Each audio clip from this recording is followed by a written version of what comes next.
Okay, good morning everyone. Happy Easter Sundays lahat. Of course, today we are celebrating or commemorating the resurrection of our Lord Jesus Christ. And sa sermon mamaya, we will talk about the evidences of the resurrection and ano yung significance sa buhay natin. Welcome sa mga kasama po natin online. Please leave a comment sa ating comment section so I can recognize you later on. Of course, we have the band today to lead us in our worship. Cyrus to lead us in the first part of the liturgy, and si Anne yung ating Bible people for today. So we will begin and we will sing our opening hymn, In the Beginning. Sa ating In the Beginning.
Tayo po ay magsilig lahat. Sa pangalan ng Ama, at Anak, at Espiritu Santo. Amen. Mga minamahal sa Panginoon, lumapit tayo ng may tapat na puso at magpahayag ng ating kasalanan sa Diyos, na ating Ama at umanhik sa Kanya sa pangalan ng ating Panginoong Jesucristo upang tayo ay pagkalooban niya ng kapatawaran. Ang tulong natin ay nagmumula sa Panginoon. Na siyang lumikha ng langit at lupa. Aking sinabi, ibahayag ko ang aking pagsalangsang sa Panginoon. At iyong pinatawad ang aking mga kasalanan. Sabay-sabay natin, ibahayag ang ating mga kasalanan. O Diyos, amang makapangyarihan sa lahat, amang mga bagay, ako ay sa kaawa-awa ng mga kasalanan, ay nagpapahayag sa iyo ng lahat ng aking mga kasalanan at mga kasamaan. Nasa pamamagitan ng mga ito, ikaw ay nagpastahan ko sa isip, sa salita at sa gawa.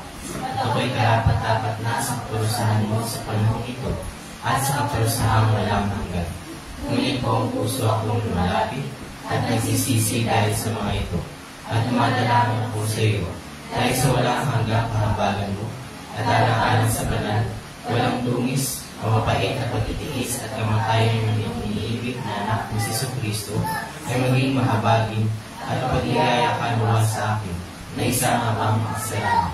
At sa tulong ng Espiritu Santo, ay Palawakin ang aking kaalaman at maging sunurin sa iyong salita hanggang sa wakas. At sa iyong habag at biyaya ay magkaroon ako ng buhay na walang hanggan sa pamamagitan ng Jesucristo na aking Panginoon. Amen. Ang Diyos, ang ating Ama sa langit, ay tunay ngang mahabagin sa atin. Ibinigay niya ang kanyang bugtong na anak ni Jesus upang maging handog sa pagpapatawad ng ating mga kasalanan. Kaya bilang tinawag ng lingkod ni Kristo at sa pamamagitan ng kanyang utos, ay pinatatawag ko sa inyong lahat ang inyong mga kasalanan. Sa pangalan ng Ama at Anak at ng Espiritu Santo. Amen. Manatili po tayong katayo.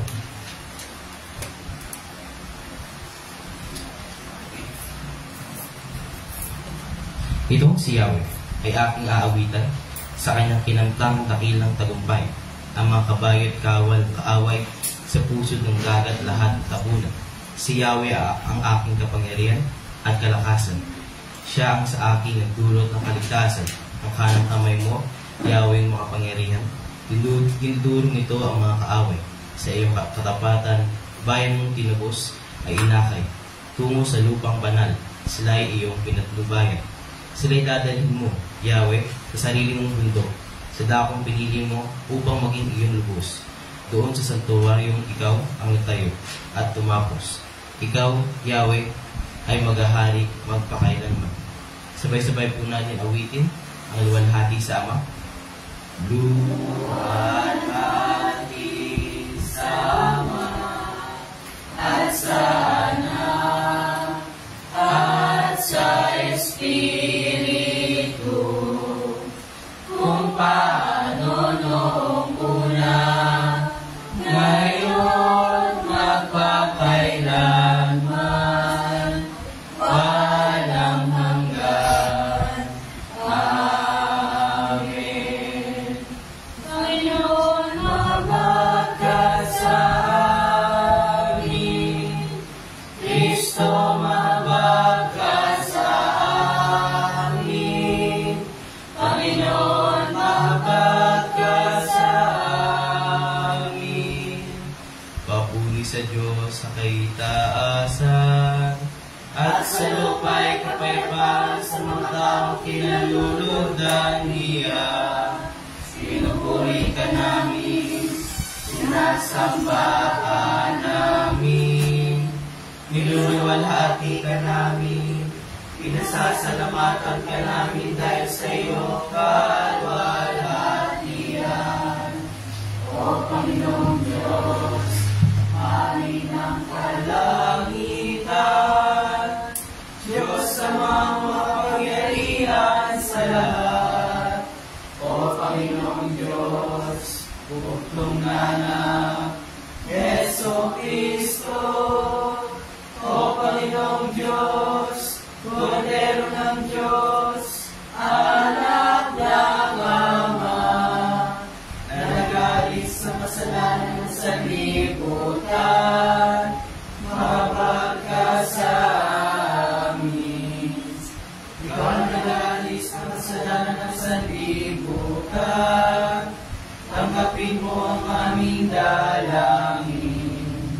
Ikaw na nakatulog sa kanan ng Diyos Ama, mamawat ka sa amin. Yamang ikaw lamang ang banal, ikaw lamang ang Panginoon, ikaw lamang, O Kristo, at ang Espiritu Santo, ang pinakadakila sa kalutian ng Diyos Ama. Amen. Ang Panginoon ay sumayo. Manalangin tayo. Makapangyarihang Diyos Ama, sa pamamagitan ng iyong tungnana, si Jesucristo, napagtagumpayan mo ang kamatayan at binuksan mo ang pinto ng buhay na walang hanggan sa amin. Ipagkaloob mo sa amin ang iyong pinagdiriwang na may kagalakan ng araw ng muling pagkabuhay ng aming Panginoon, na kami ay nabuhay mula sa kamatayan dulot ng kasalanan sa pamamagitan ng iyong Espiritu, nagbibigay buhay sa pamamagitan ni Jesucristo, iyong anak, aming Panginoon, na nabubuhay at naghaharing kasama mo at ang Espiritu Santo, iisang Diyos ngayon at magpakailanman. Amen. Tayong lahat ay umupo at pakinggan natin ang pagbasa ng salita ng Diyos.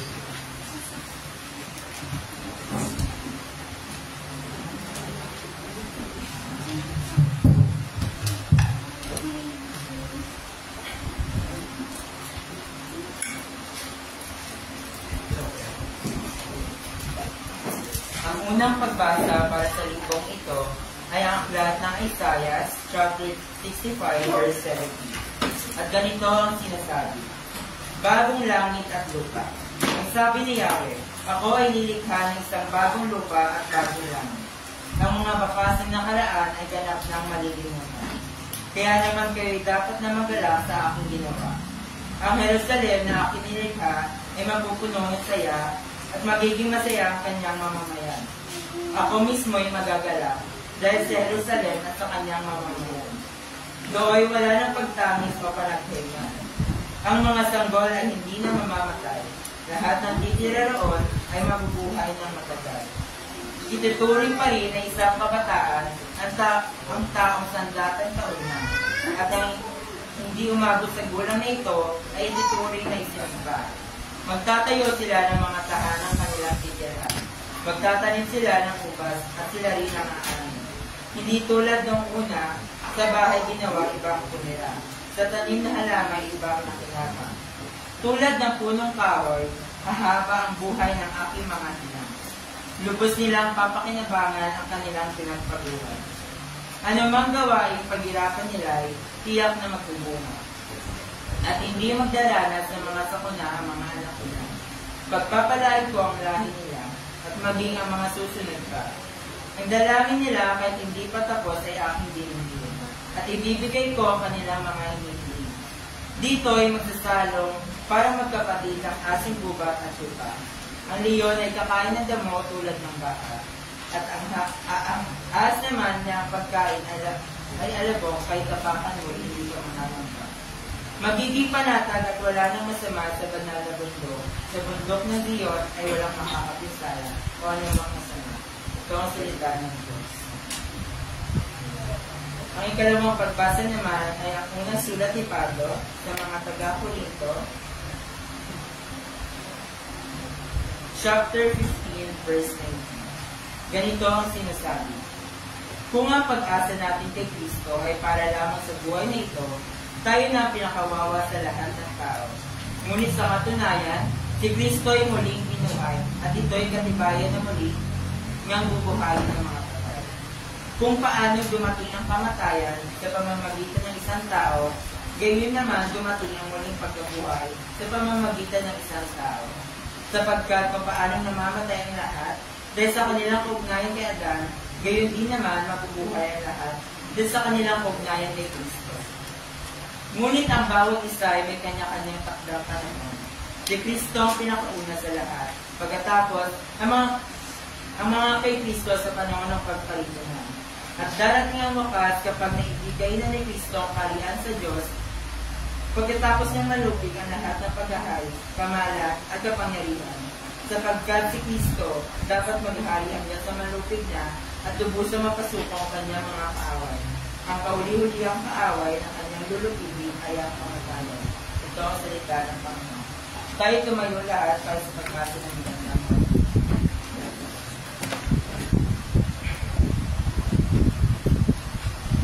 Ang magandang balita naman ayon kay Lucas, chapter 24, verse 1. At ganito ang sinasabi.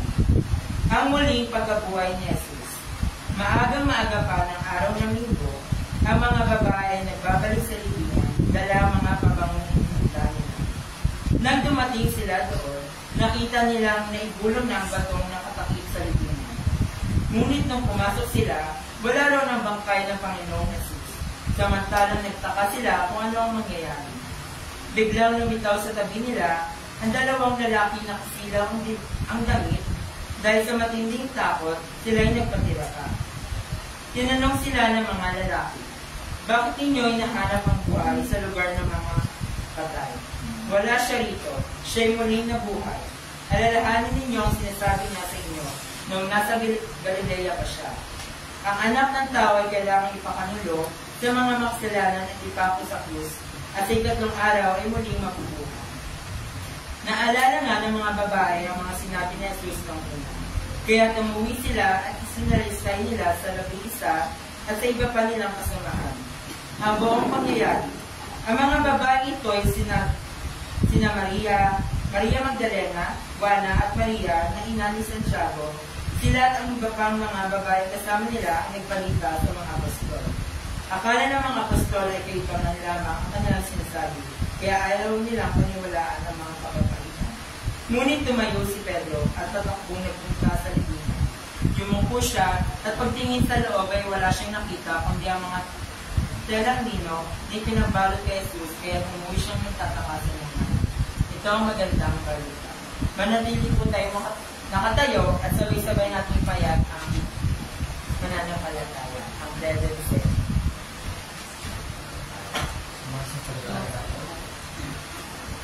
Palataya ako sa mga makapangyarihan sa lahat, lumilikahan ng langit at lupa, at lahat ng bagay na nakikita at hindi nakikita, at sa isang Panginoong sa Kristo, tutong anak ng Diyos, mula sa mga una sa lahat ng panahon, Diyos buhat sa Diyos, liwanag buhat sa liwanag, tunay na Diyos buhat sa tunay na Diyos, pinanganak at hindi nilikha, may isang sangkap ng Ama, na sa pamagitan niya ay nilikha ang lahat ng bagay, na dahil sa ating mga tao at sa ating kaligtasan, ay bumaba mula sa langit, at nagagawang tao sa pamagitan ng Espiritu Santo kay Birhen Maria, at naging tao, nagpakasakit dahil sa atin sa panahon ni Poncio Pilato, itinako sa krus na matay at nilibig, na yung tatlong araw ng buhay ng muli sa kayo sa kasulatan, umakyat sa langit, at nakalutok sa kalan ng Ama, at siya'y babalik na muli ng may kalagatan upang kumaan ng mga buhay at mga patay. At ang kahalayan niya ay walang hanggan. At sumasampalataya ako sa Espiritu Santo, ang Panginoon at tagapagbigay ng buhay, na nagmumula sa Ama at sa Anak, na sinasamba at iluluhati kasama ng Ama at Anak, na nagsalita sa pamamagitan ng mga propeta.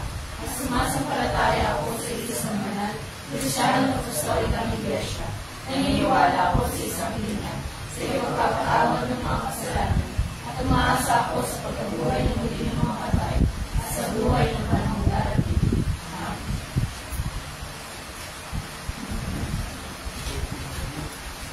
Natin mo po, we will sing our next hymn. Still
Okay.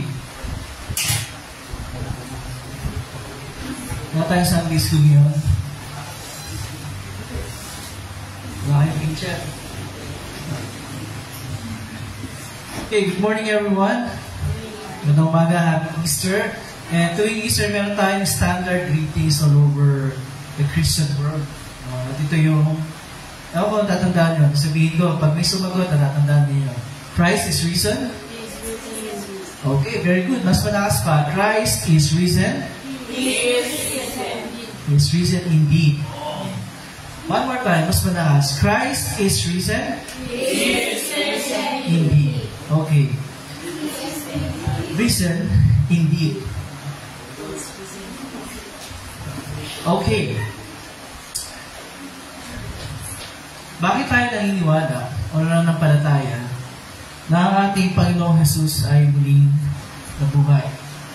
We can never deny the fact na sa lahat ng mga pananampalataya sa buong mundo, nag-iisa lamang ang pananampalatayang Kristiyano sa paniniwala sa isang Diyos na nagkatawang tao, na namatay at muling nabuhay.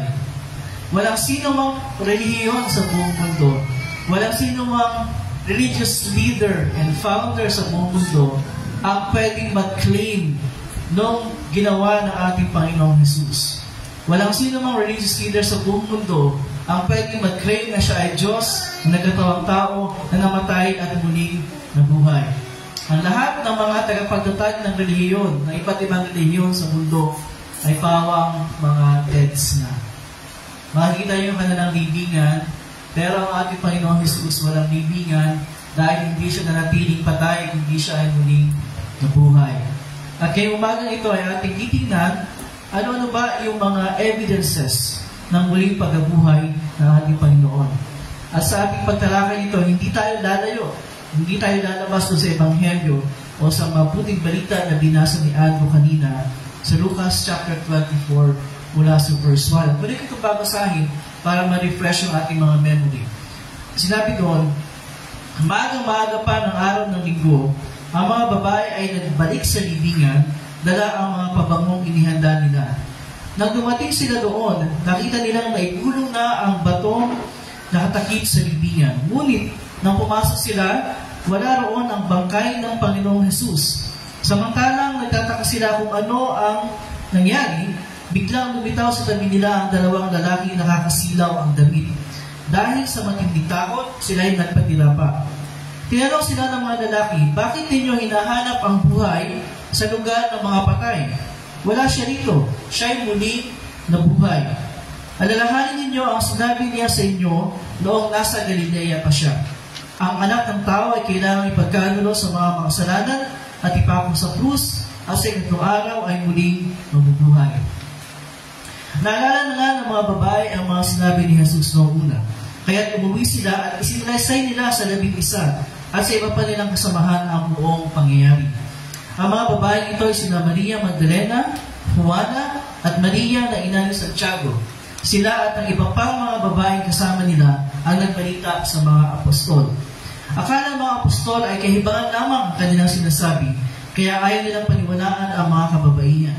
Ngunit tumayo si Pedro at patakbong nagpunta sa libingan. Yumuko siya at pagtingin sa loob ay wala siyang nakita kundi ang mga telang lino na ipinambalot kay Jesus. Kaya umuwi siya nagtataka sa nangyari. Ito ang salita ng Panginoon. Merong at least 5 evidences o patunay sa muling pagkabuhay ni Jesus na ating makikita dito sa Ebanghelyo ito, sa kabanata at mga talatang binasa natin ito. 5. Una, yung sinasabi doon sa verse 2. Ang sinabi doon, nung dumating ang mga babae na dahil ang pakay nila ay bubuksan ng pabango ang bangkay ng ating Panginoong Jesus. Bago pa sila makalapit, nakita nilang nakaalis na yung batong nakatakip sa libingan. Ibig sabihin, bukas na. So yung bato ay, bilog siya. So naigulong na sa ibang salin, naigulong na yung batong nakatakip sa libingan ng ating Panginoon. Isipin natin, paano naging patunay na muling nabuhay si Jesus dahil lamang yung batong nakatakip sa libingan ay wala na. Paano naging patunay yan? Pwede naman iginulong lang di ba? At and that's it. Bakit nagpapatunay yung batong na igulong na ang ating Panginoong Jesus ay muling nabuhay? Bakit? Una-una, nung ang ating Panginoong Jesus ay inilibing doon sa libingan na yun, sa tala ni San Mateo tungkol sa paglilibing sa ating Panginoong Jesus, naalala, alam ng mga religious leaders na ilang ulit na ipinahayag ni Jesus na siya muling mabubuhay. At ano ang ginawa ng mga religious leaders? Kinausap nila si Pilato. At ang sabi, kailangan pabantayan ng mabuti yung libingan ng ating Panginoon. Kasi baka nakawin ng mga alagad yung bangkay ng ating Panginoon at sabihin muling nabuhay si Jesus. Alam yun. Yung mga kaaway ni Jesus, alam nila yung claim ni Jesus na sinabi niya siya muling mabubuhay. Kaya yun ang sinabi nila. Sa Mateo 27, sabi nung pabantayan po sa yung mabuti ang libingan hanggang ikatlong araw. Alam nila kasi yung nasabi ni Jesus siya muling mabubuhay sa ikatlong araw. Baka pumunta doon ang kanyang mga alagad at kunin ang bangkay pagkatapos ay ipabalitang siya muling nabuhay. Diba? Alam nila. Ang pandarayang ito ay magiging masarap pa kaysa una. So, anong ginawa ni Pilato? Kumuha kayo ng mga kawal at pabantayan ninyong mabuti ang libingan. Kaya pumunta nga sila roon at tiniyak na hindi magbubuksan ang libingan. Nilagyan ng tatak ang batong panakip sa libingan at pinabantayan ito sa kawal. Heavily guarded, may tatak, ibig sabihin bawal galawin ng kahit sino. O sino ang magdalakas loob na igulong yung bato na yun? Anong gagawin nila doon sa mga kawal? Diba? At pag ginalaw na yun, nandun ang tatak ni Pilato na kung sino mang gumalaw na wala ipaparusahan ang kamatayan. Diba? So bakit sinasabi natin na ang batong na igulong ay nagpapatunay na si Jesus ay muling nabuhay? Dahil sa tala din ni Mateo sa muling pagkabuhay ng ating Panginoon, bago pa makarating yung mga babae doon sa Biblia ng ating Panginoon, sabi lang sa 28, makaraan ang araw ng pamamahinga sa pagbubukhang liwayway ng unang araw ng linggo.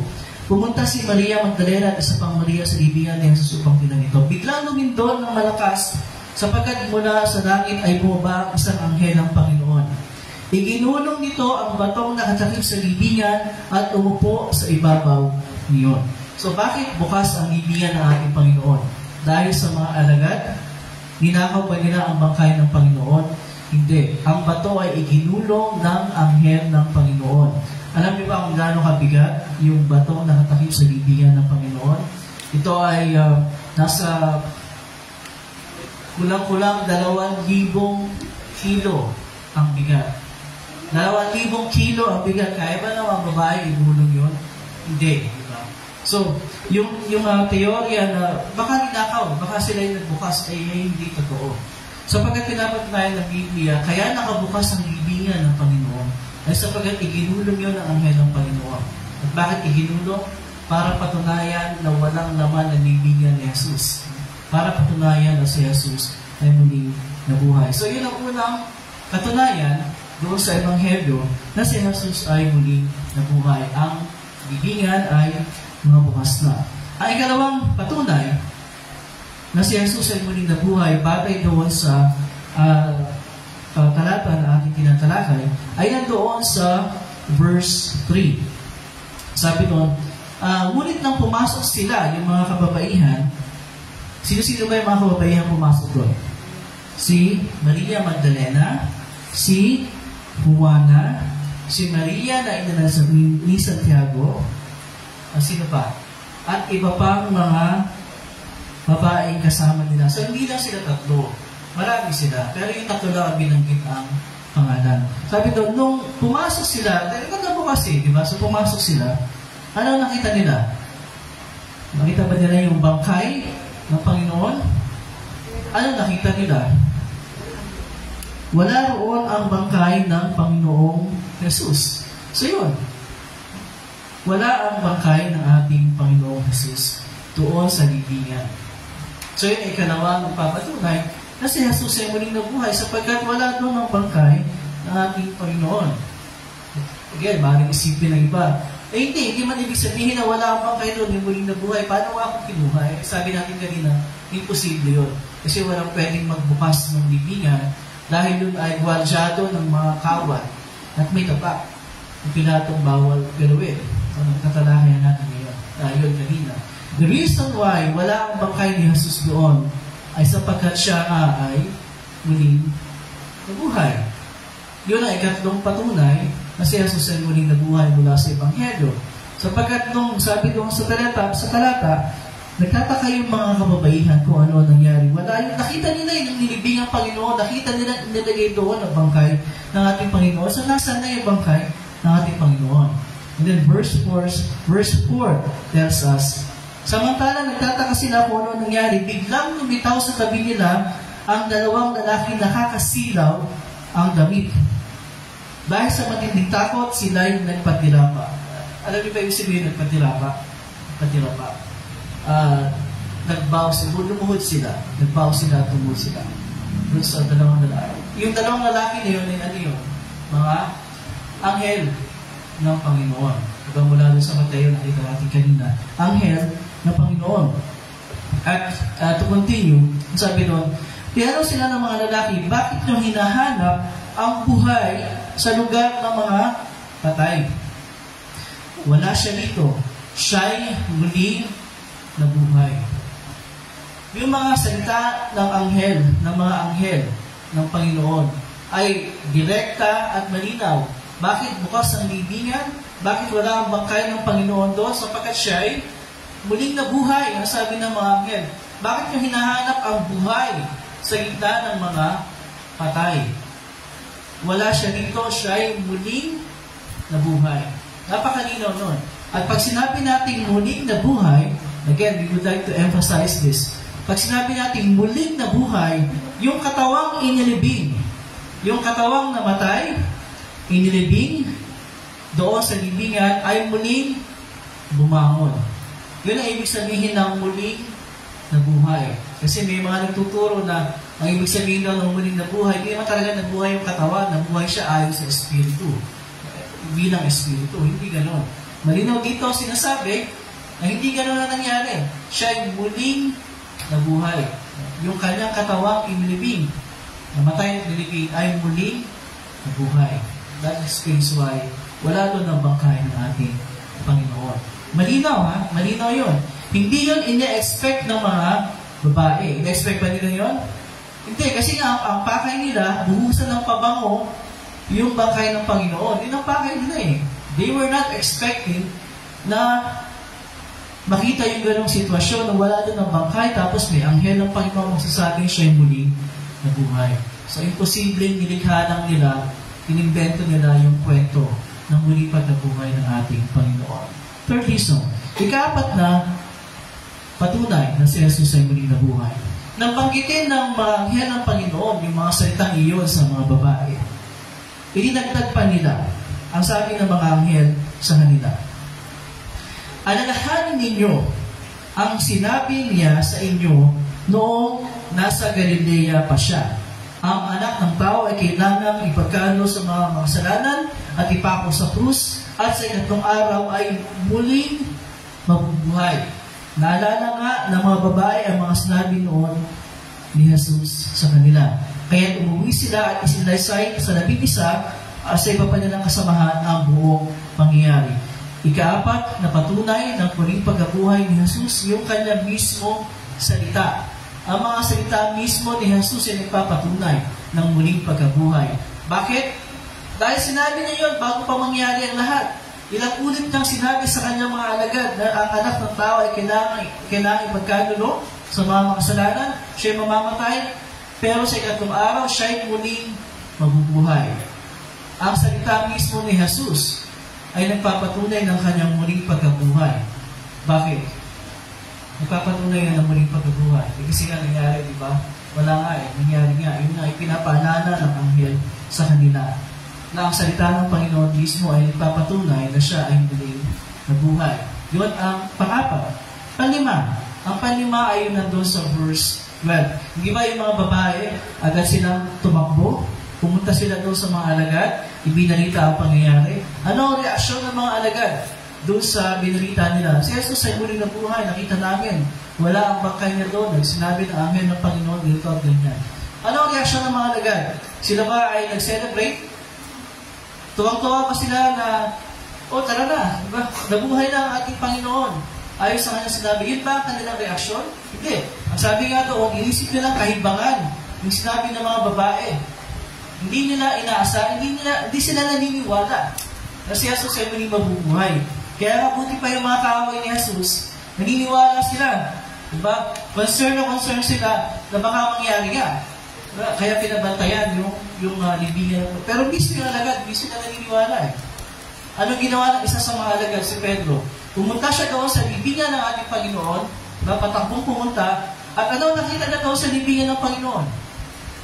Pumasok siya, ano nakita niya sa loob? Wala ang bangkay ng Panginoon. Ano nakita niya doon? Yung tela. Sa katawan, yung ginalo sa katawan ng Panginoon. Nandoon sa libingan, nandoon sa bato na pinaghimalayan sa katawan ng Panginoon. At hindi siya iniwan doon na magulo, kundi maayos na maayos. Maayos na maayos ang telang ipinambalot sa bangkay ng Panginoon nung siya inilibing. Hindi magulo. Ano yung sabihin mo? Kasi kung ninakaw, edi magulo. Diba? Hindi. Nakaayos. Nakatiklop na maayos yung telang ipinambalot sa katawan. Yun ang nakita ni Pedro. Naniwala ba siya agad? Hindi rin eh. Umalis siya sa libingan at ang sabi doon sa teksto, nagtataka sila niya. Nagtataka sila, bakit gano'n? Bakit wala yung bangkay? Bakit gano'n? Hindi nila naalala yung sinabi ng Panginoon sa kanila na ipinaalala ng anghel doon sa mga kababaihan. So dito pa lang sa Ebanghelyo ay nakikita natin, pinapatunayan na natin ng Biblia ang muling pagkabuhay ng ating Panginoon Jesus. Reviewin natin, ano-ano yung 5 patunay ng muling pagkabuhay ni Jesus mula doon sa teksto. Una, ano yung una? Yung bato na igulong na. Okay, nagulong na yung bato dahil nagilulong na ang anghel ng Panginoon. Ano yung pangalawa? Wala doon yung bangkay ni Jesus. Pangatlo, yung salita ng anghel ng Panginoon. Sinabi niya sa mga babae, wala siya rito, siya'y muling nabuhay. Ay kaapat, yung paalala ng mga anghel sa Panginoon na sinabi niya ito ni Jesus bago pa lang mangyari. At panglima, nung pumunta si Pedro, ang nakita niya ay yung telang nakabalot sa katawan ng Panginoon. Wala yung bangkay, wala yung binabalutan, yung pambalot na nandun at maayos ang pagkakatiklo. Sapat na para tayo manampalataya na si Jesus nga ay muling nabuhay gaya ng kanyang sinabi. Paulit-ulit natin sinasabi, ang pundasyon ng pananampalataya ng bilang mga Kristiyano ay ang muling pagkabuhay ni Jesus. Kasi kung hindi muling nabuhay si Jesus, walang katuturan ang ating pananampalataya. Bakit walang katuturan? Kasi lalabas na sinungaling ang ating Panginoon dahil sinabi niya siya ay muling mabubuhay. At kung hindi siya muling nabuhay, hindi siya ang Panginoon. Hindi siya ang tagapagligtas. Hindi siya legit. Ano siya? Fake. Hindi ba? Fake. At kung siya ay fake, katulad natin sa ibang mga religious founders, katulad din sa iba't ibang mga puno ng ibang pananampalataya, hindi totoo, diba? Fake, nagpapanggap lang, at pagkaraan ng ilang taon namatay at inilibing at hindi muling nabuhay. And that's the reason why sinasabi natin paulit-ulit, sinabi ni Pablo sa kanyang liham sa 1 Corinthians 15, ito ang pundasyon ng ating pananampalataya, ang muling pagkabuhay ni Jesus mula sa mga patay. At ito ay sapat na pinapatunayan ng Biblia. Kailangan na maging matatag sa ating isip at puso ang pananampalataya na ang ating Panginoon ay muling nabuhay. Ngayon, hindi natin nakikita ang Panginoon. We could not see Him, we could not touch Him, we could not hear Him, we could not smell Him, We could not feel Him physically, yung presensya, pero siya ay totoong buhay. Gaya ng pinapatunayan ng Biblia. At hindi na siya nabubuhay, naghahari sa mundo, nabubuhay siya, naghahari sa ating mga puso. Diba? Kaya, ano ang, para sa ating mga Kristyano, ano ang kahalagahan? O ano ang epekto, ano ang bunga para sa ating buhay na si Jesus ay muling nabuhay? Unang-una sa lahat, dapat maging matatag ang ating pananampalataya sa Kanya at dapat hindi tayo tumingin sa iba pa. Diba sa Jesus? Huwag ka nang tumingin sa iba pa. Iisa lamang ang tunay na Diyos at tagapagligtas at Panginoon, si Jesus lang. Huwag na tayong matuksupang maniwala sa iba't ibang mga pananampalataya na nagsasabi ng iba't ibang mga bagay na salungat sa tinuturo ng Biblia. Kasi hindi sila totoo. Iisa lang ang totoo, di ba, sa Jesus? Doon lang tayo sa totoo. At yun ay ang ating Panginoon. Huwag na natin bigyan ng pansin yung ibang mga pananampalataya, kahit ano pang mga kaisipan, kahit ano pang mga tinuturo. Kasi si Satanas, matalino, di ba, Cyrus? Cyrus, matalino si Satanas, di ba? Close ba kayo? Matalino siya eh. Bakit? Kasi, una, i-deny niya. Hindi siya, hindi si Jesus. Pangalawa, ang gagawin niya, babalutin niya ngayon yung katuruan. Sabihin niya, o sige, babalutin yung pangalan ni Jesus, ganito ganyan. O sige, mali na po kayo. Pero hindi sa ganitong paraan, sa ibang paraan. Ganyan. Hindi siya mali na buhay sa ganitong paraan. So, tinitwist eh. Para at least maniwala tayo na baka ganun nga totoo. Huwag na pakinggan. Anong mang salungat sa katuruan na ito, huwag yun ang pakinggan. Agad yung hakpan yung mga tenga at ibasura kung ano mga sinisiksik sa ating isip tungkol sa bagay. Walang iba. Diba? Walang iba. Katulad na sinabi mismo ni Jesus. Siya lamang ang daan, ang katotohanan, at ang diba. Pangalawa, dahil ang ating Panginoong Jesus ay muling nabuhay, at tayo ay sumasamba at naglilingkod at nananampalataya sa isang Panginoong buhay at hindi patay, dapat magbigay sa atin yun ng confidence sa ating mga puso at sa ating pamumuhay.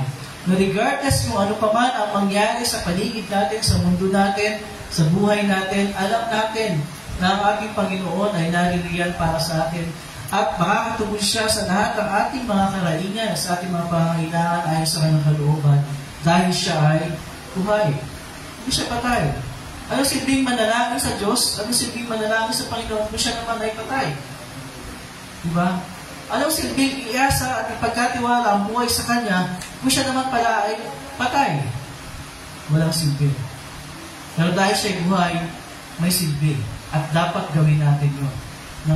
With full confidence na ipagkatiwala ang ating buhay at pananampalataya sa Kanya. Pangatlo, ano yung ginawa ng mga babae nung mabuo sa isip nila pagpatunayan nila si Jesus ay muling nabuhay? Ano ginawa nila? Ng mga babae. Pagkagaling nila sa libingan, napatunayan nila si Jesus ay muling nabuhay, ano ang ginawa nila pagkatapos? Ibinalita doon sa mga alagad. Ibinalita nila, hindi nila sinarili yung mabuting balita ang narinig nila. And that's the same with us.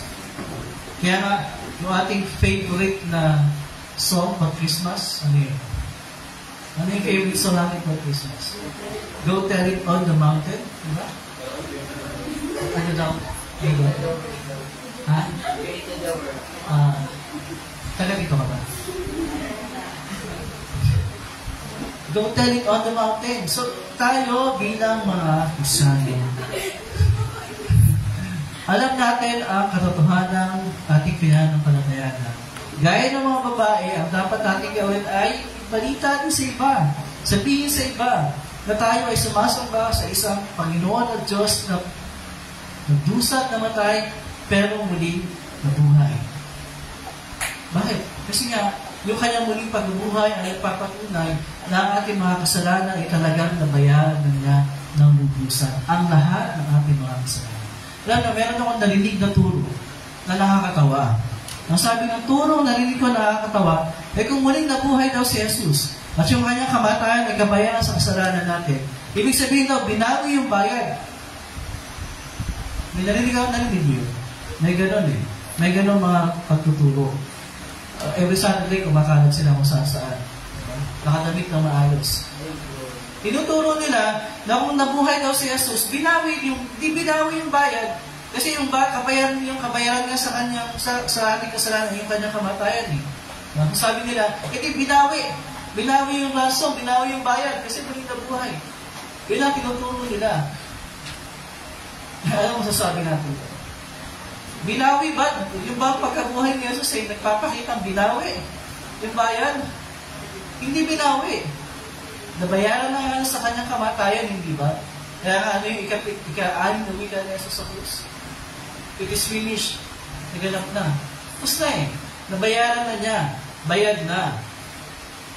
Pero kung hindi siya nabuhay, again, magpapatunay yun na hindi nabayaran. It's the opposite. Kung hindi nabuhay si Jesus, hindi nabayaran ang ating mga kasalanan. Bakit? Kasi hindi na napagtagumpayan ang kamatayan. Hindi ba kaya nga may kamatayan dahil sa kasalanan? So hindi lamang kailangan mamatay yung tagapagligtas. Kailangan din niyang mabuhay. Kasi yun ay pagtatagumpay sa kasalanan na kanyang binayaran. Kaya yung kanyang kamatayan at yung kanyang muling pagkabuhay ay parehong mahalaga para sa ating kaligtasan. Okay? So, yung paniniwalaan yung ganong tinuturo na, hindi, binawi. Namatay, bubuhay. Hindi, binawi. Hindi, walang binawi.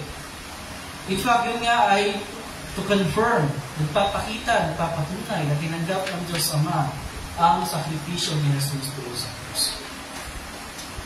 Yun ang katotohanan na dapat natin paghawakan.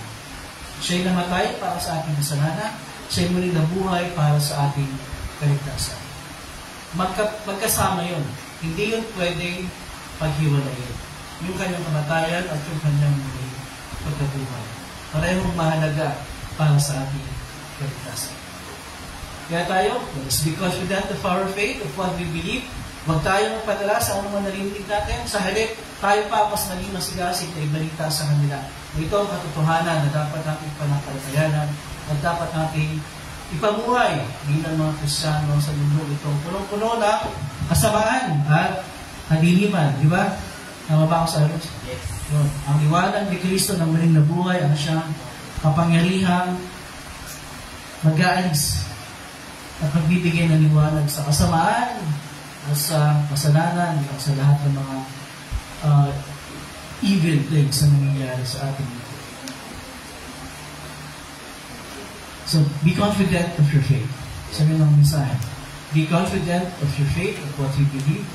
Huwag maniwala sa chismis ng ibang mga pananampalataya. At sa halip na paniwalaan, tayo ang magbalita ng totoo sa lahat ng tao. And we have the Holy Spirit who is guiding us. Hindi lamang sa ating pamumuhay bilang mga Kristiyano, hindi sa ating pagpapatotoo sa lahat ng tao.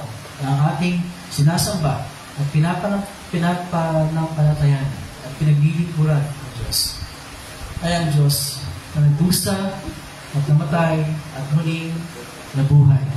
Kaya nga, as we always say sa ating pagdiriwang ng Easter, Christ is risen, is risen indeed. Amen. At ang di marilip na kapayapaan ng Diyos siya mag-iingat sa ating mga puso at pag-isip sa pamagitan ni Kristo Jesus na ating Panginoon. Amen. Tayo papatuloy sa ating paghahandog. Cyrus.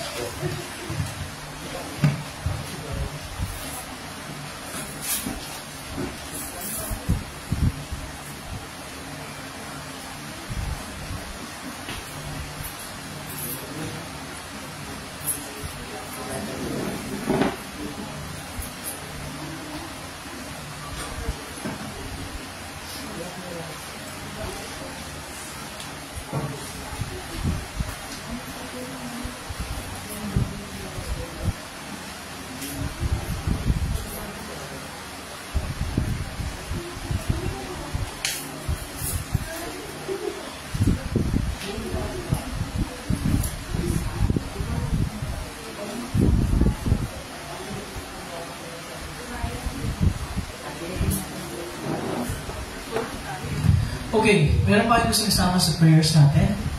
Kahilingan or pasasalamat? May prayer request? Prayer request? Wala? May prayer request? Ngayong araw nito? Wala? Okay, so wala tayong mga prayer, alam ko meron, pero nasa puso natin. At hindi masabi. Diba? Saros.